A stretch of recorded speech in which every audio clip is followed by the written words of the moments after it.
Kraken TV.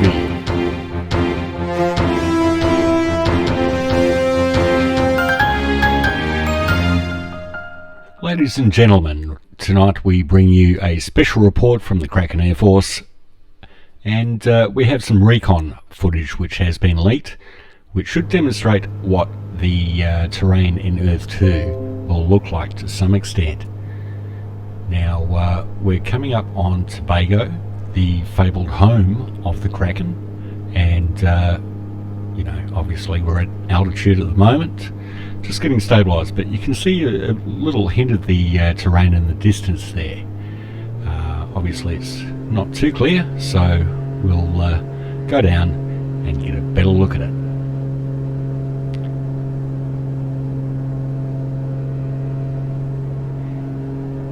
So you can see obviously there's a lot of water. You can you can't really tell too many details from up here, but you can get a little bit of a grasp of the scope of the land. You can see a little bit of the terrain.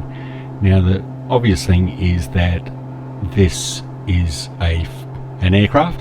The details are in a lot, they're designed to be seen from above the ground, whereas Earth2 is going to be ground based. I mean, for the most part you're going to be walking around, so the detail needs to be a lot more intense at ground level than in this particular piece of software, which is, by the way, Microsoft Earth2 Simulator 2020.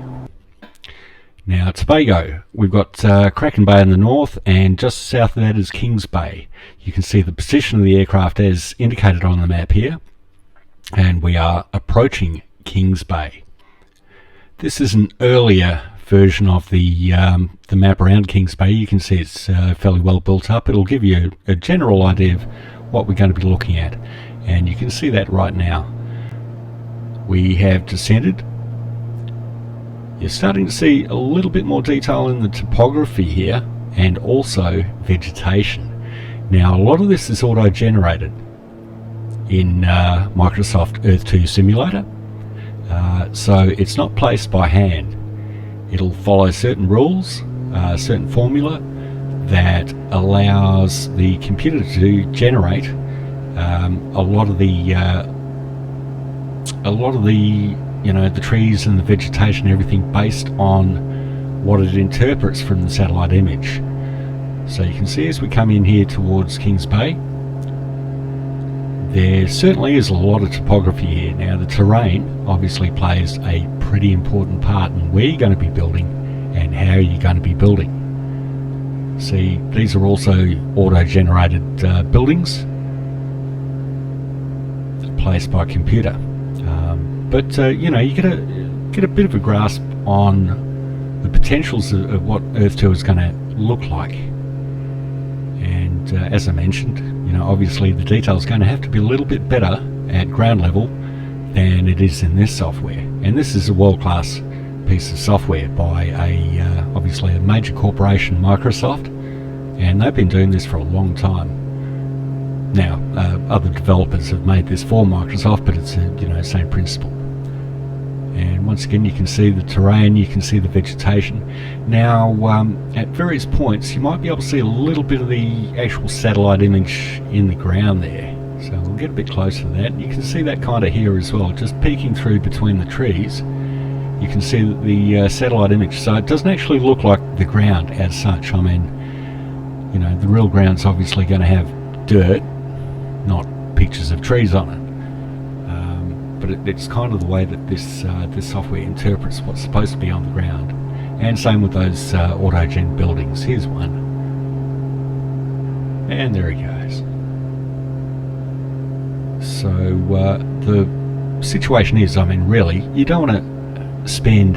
you've got an entire planet to populate with every blade of grass, every tree, every rock, every piece of dirt.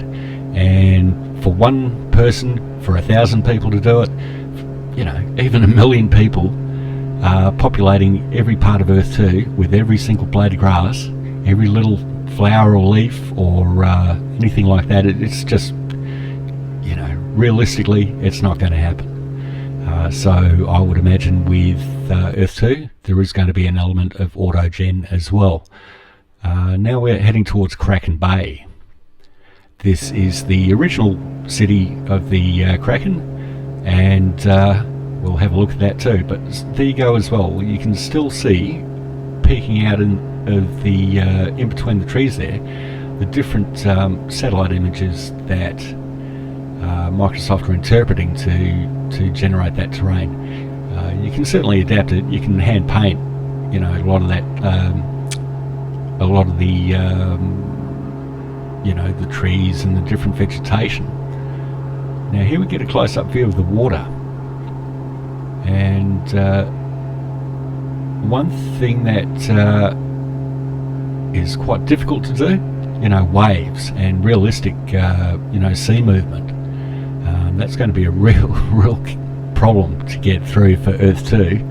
As far as I know, the technology, hasn't really been brought up en masse, on a large scale, to do realistic seas. But there's Kraken Bay, actually the town of Charlottesville, as interpreted by Microsoft. And we'll cut back around, and once again you can see how big a part the terrain plays. There's a lot of rising land around Charlottesville coming up, so beautiful views. Anybody who's got a house up here, they're going to have a lovely view of that bay and everything that happens in it. All the piratical activities and seafaring wizardry. So now that's one thing. You can see the coast there, how it drops off, and the beaches don't look very realistic at all. That's an interpretation by Microsoft, and it might be a case of the satellite imagery just kind of slipping a little bit in connection with the satellite terrain data. So the interpretation hasn't quite made it 100% perfect, and you can see that coming up here. See, that should be a beach, but the terrain rises quite steeply. That's obviously not looking like a beach. So there are problems with interpretation. And we'll go back around. Now the pilot here is letting us have a look at that beach again. And you can see obviously some of these will be cliffs in real life, but not all of them. The terrain in this particular area is pretty heavy on the beach.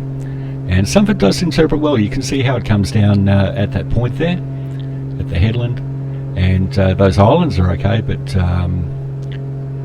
there are problems with the satellite terrain data interpreting with the satellite imagery. So it's not perfect, can be hand painted, but how much time are people going to spend doing that before they release the actual Earth2 itself? And once again, you've got an entire planet to do. It's not going to be easy or quick. And this is what in real life the Kraken Air Force pilot would have looked like as he approached Charlottesville. And you can see he's rolling over to have a good look at Charlottesville, and instead of looking where he's going, he is now an ex-Kraken Air Force pilot. Rest in peace, brave Kraken aviator. We admire your sacrifice, but it does remind me of our next item. The Kraken Guild is recruiting now, and all our details, you can contact us on Discord or anywhere the Kraken name has been made famous. Thank you very much.